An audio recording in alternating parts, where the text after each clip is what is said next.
प्रेम से बोलिए शेरावाली माता की जय। प्रिय भक्तों, आज मैं दुर्गा सप्तशती का पहला अध्याय सुनाने जा रही हूँ। तो प्रिय भक्तों, इस कथा का श्रवण शुरू से लेकर अंत तक करें तो आपकी हर मनोकामना माँ शेरावाली शीघ्र ही पूर्ण करेंगी। महर्षि मार्कंडेय बोले, सूर्य के पुत्र सावर्णी की उत्पत्ति की कथा विस्तार पूर्वक कहता हूँ, सुनो।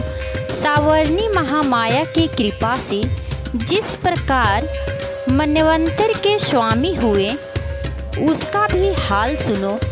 पहले स्वारोचित नामक राज्य था। वह प्रजा को अपने पुत्र के समान मानते थे, प्रजा को बहुत प्यार देते थे। इतना करने के बावजूद भी कोलाविंदवंशी राजा उनके शत्रु बन गए। दुष्टों को दंड देने वाले राजा सूरस युद्ध में उनसे हार गए।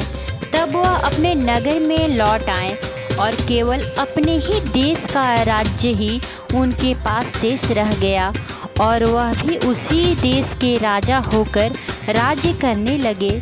किंतु उनके शत्रुओं ने उन पर आक्रमण करना नहीं छोड़ा। राजा को बलहीन देखकर उनके दुष्ट मंत्रियों ने राजा की सेना और खजाना अपने अधिकार में कर लिए। राजा सूरस अपने राज्याधिकार को हार कर शिकार खेलने के बहाने घोड़े पर सवार होकर वहां से एक भयंकर वन की ओर चल गए। उस वन में उन्होंने महर्षि मेधा का आश्रम देखा। वहां मेधा महर्षि अपने शिष्यों तथा मुनियों से सुशोभित बैठे हुए थे और वहाँ कितने ही हिंसक जीव परम शांति भाव से रहते थे। राजा सूरस ने महर्षि मेधा को प्रणाम किया और महर्षि ने भी उनका उचित सत्कार किया। राजा सूरस महर्षि के आश्रम में कुछ समय तक ठहर गए। अपने नगर की ममता के आकर्षण से राजा अपने मन में सोचने लगे, पूर्व काल में पूर्वजों ने जिस नगर का पालन किया था वह आज मेरे हाथ से निकल गया। मेरे दुष्ट एवं दुरात्मा मंत्री मेरे नगर की अब धर्म से रक्षा कर रहे होंगे या नहीं। मेरा प्रधान हाथी, जो कि सदा मद की वर्षा करने वाला और शूरवीर था, मेरे बैरियों के वश में होकर न जाने क्या दुख भोग रहा होगा।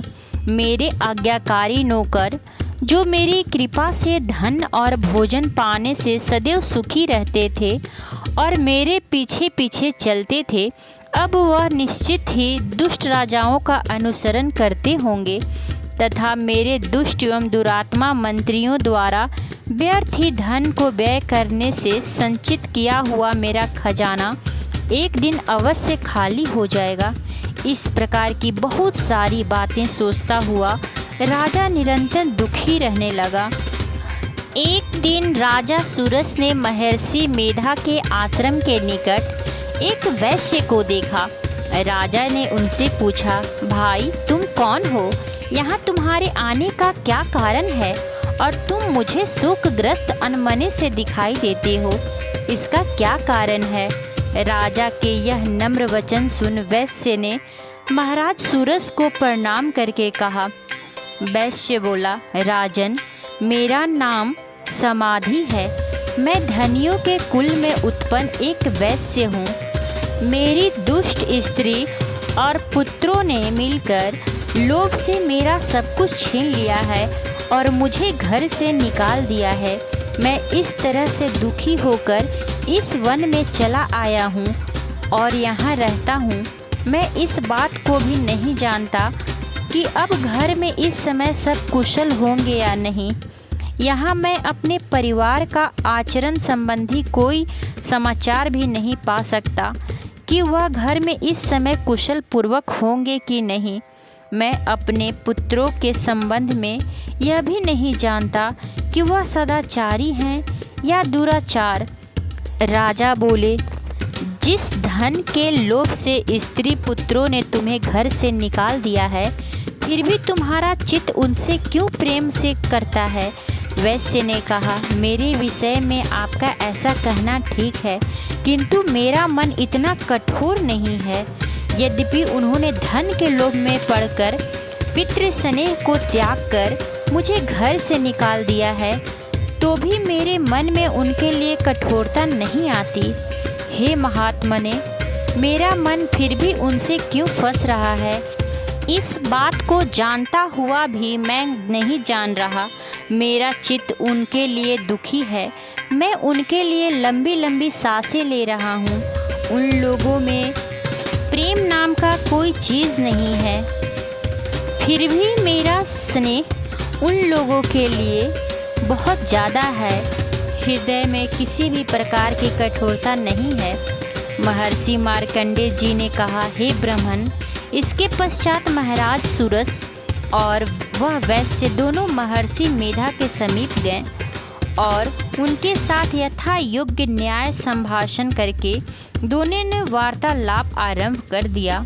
राजा बोले, हे भगवान, मैं आपसे एक बात पूछना चाहता हूँ, सो आप कृपा करके मुझे बताएं। मेरा मन अधीन नहीं है, इससे मैं बहुत दुखी हूँ। राज्य धनादि की चिंता अभी तक मुझे बनी हुई है और मेरी यह ममता अज्ञानियों की तरह बढ़ती ही जा रही है। और यह समाधि नामक वैश्य भी अपने घर से अपमानित होकर आया है। इसके स्वजनों ने भी इसे त्याग कर दिया है। स्वजनों से त्याग हुआ भी यह उनसे हार्दिक प्रेम करता है, अटूट रिश्ता रखता है। इस तरह हम दोनों की दुखी हैं। हे महाभाग, उन लोगों के अवगुणों को देखकर भी हम दोनों के मन में उनके लिए ममता जनित आकर्षण उत्पन्न हो रहा है। हमारे ज्ञान रहते हुए भी ऐसा क्यों है? अज्ञानी मनुष्यों की तरह हम दोनों में यह मूर्खता क्यों है? महर्षि मेधा ने कहा, विषम मार्ग का ज्ञान सब जंतुओं को है। सबों के लिए विषय पृथक पृथक होते हैं। कुछ प्राणी दिन में नहीं देखते और कुछ रात को नहीं, परंतु कई जीव ऐसे हैं जो दिन तथा रात दोनों को देख सकते हैं। यह सत्य है कि मनुष्यों में ज्ञान प्रधान है, किंतु केवल मनुष्य ही ज्ञानी नहीं होता, बल्कि पशु पक्षी भी ज्ञानी होते हैं। जैसे यह पशु पंछी ज्ञानी हैं, वैसे ही मनुष्यों का ज्ञान है, और जो ज्ञान मनुष्यों में है वैसे ही पशु पक्षियों में भी, तथा अन्य बातें को भी दोनों में एक जैसी पाई जाती है। ज्ञान होने पर भी इन पंछियों की ओर देखो कि अपने भूख से पीड़ित बच्चों की चोंच में कितने प्रेम से अन्न के दाने डालते हैं। हे राजन, ऐसा ही प्रेम मनुष्यों में अपनी संतान के प्रति भी पाया जाता है।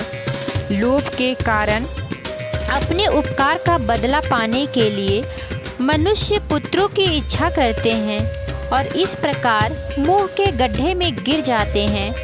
भगवान श्री हरि की जो माया है, उसी से यह संसार मोहित हो रहा है। इसमें आश्चर्य की कोई बात नहीं, क्योंकि भगवान विष्णु ही योग निद्रा हैं। यह माया ही तो है जिसके कारण संसार मोह में जकड़ा हुआ है। यही महामाया भगवती देवी ज्ञानियों के चित्त को बलपूर्वक खींचकर मोह में डाल देती है और उसी के द्वारा संपूर्ण जगत की उत्पत्ति होती है। यही भगवती देवी प्रसन्न होकर मनुष्य को मुक्ति प्रदान करती हैं। यही संसार के बंधन का कारण है तथा संपूर्ण ईश्वरों की भी स्वामिनी है। महाराज सूरस ने पूछा, भगवान, वह देवी कौन सी हैं जिसको आप महामाया कहते हैं? हे ब्राह्मण, वह कैसे उत्पन्न हुई और उसका कार्य क्या है? उसके चरित्र कौन कौन से हैं? प्रभु, उसका जैसा प्रभाव हो वह जैसा स्वरूप हो, वह सभी कृपा कर मुझसे कहिए, मैं आपसे सुनना चाहता हूँ। महर्षि मेधा बोले, राजन, वह देवी भी तो नित्य स्वरूपा हैं। उसके द्वारा यह संसार रचा गया है, तभी उसकी उत्पत्ति अनेक प्रकार से होती है। वह सब आप मुझसे सुनो। देवताओं का कार्य सिद्ध करने के लिए प्रकट होती हैं, उस समय वह उत्पन्न हुई कहलाई थी। संसार को जलमय करके जब भगवान विष्णु युग निद्रा का आश्रय लेकर से सैया पर सो रहे थे, तब मधु कैटभ नामक 2 असुर उनके कानों के मैल से प्रकट हुए और वह भी श्री ब्रह्म जी को मारने के लिए तैयार हो गए। श्री ब्रह्मा जी ने जब उन दोनों को अपनी ओर आते देखा तो यह भी देखा कि भगवान विष्णु योग निद्रा का आश्रय लेकर सो रहे हैं। तो उस समय श्री भगवान को जगाने के लिए उनके नेत्रों में निवास करने वाली योग निद्रा की स्तुति करने लगे। श्री ब्रह्मा जी ने कहा, हे देवी, तुम ही स्वाहा, तुम ही स्वधा और तुम ही वसटकार हो। स्वर भी तुम्हारा ही स्वरूप है, तुम ही जीवन देने वाली सुधा हो। नित्य अक्षर प्रणव में अकार, उकार, मकार, इन तीनों में माताओं के रूप में तुम ही स्थित हो। इनके अतिरिक्त जो विंद पथ अर्धमात्रा है, जिसका कि विशेष रूप से उच्चारण नहीं किया जाता है, हे देवी, वह भी तुम ही हो। हे देवी, संध्या, सावित्री तथा परम जननी तुम ही हो। तुम इस विश्व को धारण करने वाली हो। तुमने ही इस जगत की रचना की है और तुम ही इस जगत का पालन करने वाली पालनकारिका हो। तुम ही कल्प के अंत में सबको भक्षण करने वाली हो। हे देवी, जगत की उत्पत्ति के समय तुम सृष्टि रूपा हो, पालन काल में स्थित रूपा हो और कल्प के अंत में संहार रूप धारण कर लेती हो। तुम ही महाविद्या, महामाया, महामेधा, महारात्रि और मोहरात्रि हो। श्री ईश्वरी और बोध स्वरूपा बुद्धि भी तुम ही हो। लज्जा, पुष्टि, तुष्टि, शांति और क्षमा भी तुम ही हो। तुम खड्ग धारिणी, शूल धारिणी, घोर रूपा तथा गदा, चक्र, शंख और धनुष को धारण करने वाली हो। वान, भुशुंडी और परिख, यह भी तुम्हारे ही अस्त्र हैं। तुम सौम्य और सौम्यतर हो। यही नहीं बल्कि जितनी भी सौम्य तथा सुंदर वस्तुएं इस संसार में हैं, उन सबसे बढ़कर सुंदर तुम हो। पर और अपट सबसे पर रहने वाली सुंदर तुम ही हो। हे सर्वरूपने देवी, जो भी असत पदार्थ है और उसमें जो शक्ति है वह तुम ही हो। ऐसी अवस्था में भला तुम्हारी स्तुति कौन कर सकता है। इस संसार की सृष्टि, पालन और संहार करने वाले जो भगवान हैं, उनको भी जब तुमने निद्रा के वशीभूत कर दिया है, तो फिर तुम्हारी स्तुति कौन कर सकता है। मुझे भगवान विष्णु तथा भगवान शंकर को शरीर धारण कराने वाली तुम ही हो। तुम्हारी स्तुति करने की शक्ति किसमें है। हे देवी, तुम तो अपने इन उदार प्रभावों के कारण ही प्रशंसनीय हो। मधु और केटभ जो भयंकर असुर हैं, इन्हें मुंह में डाल दो और श्री हरि भगवान विष्णु को भी जल्दी ही जगा दो और उनसे इनको मार डालने की भी बुद्धि उत्पन्न कर दो। महर्षि मेधा बोले, हे राजन, जब श्री ब्रह्मा जी ने देवी से इस प्रकार स्तुति करके भगवान को जगाने तथा मधु और कैटभ को मारने के लिए कहा, तो भगवान विष्णु के नेत्र, मुख, नासिका, बाहु, हृदय और वक्ष स्थल से निकलकर ब्रह्मा जी के सामने खड़ी हो गई। उनका ऐसा करना ही था कि भगवान श्री हरि तुरंत ही जाग गए और दोनों असुरों को देखा, जो कि अत्यंत बलवान तथा पराक्रमी थे। क्रोध के मारे उनके नेत्र लाल हो रहे थे और जो ब्रह्मा जी का वध करने के लिए तैयार थे। तब क्रुद्ध हो उन दोनों दुरात्मा असुरों के साथ भगवान श्री हरि पूरे 5000 वर्ष तक लड़ते रहे।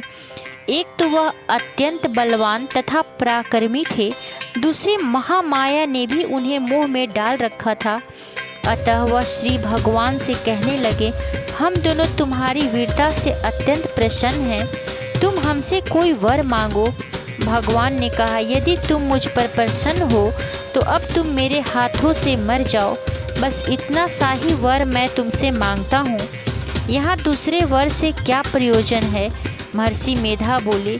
इस तरह से जब वह धोखे में आ गए और अपने चारों ओर जल ही जल देखा तो भगवान श्री हरि कहने लगे, जहाँ पर जल न हो, सूखी जमीन हो, उसी जगह हमारा वध कीजिए। महर्षि मेधा कहते हैं, तथास्तु कहकर भगवान श्री हरि ने उन दोनों को अपनी जांघ पर लिटाकर उन दोनों के सिर काट डाले। इस तरह से यह देवी श्री ब्रह्मा जी की स्तुति करने पर प्रकट हुई थी। अब तुमसे उनके प्रभाव का वर्णन करता हूँ। प्रिय भक्तों, पहला अध्याय यहीं समाप्त होता है। प्रेम से बोलिए शेरावाली माता की जय, जगदम्बे माता की जय। जयकारा शेरावाली बोल सच्चे दरबार की जय।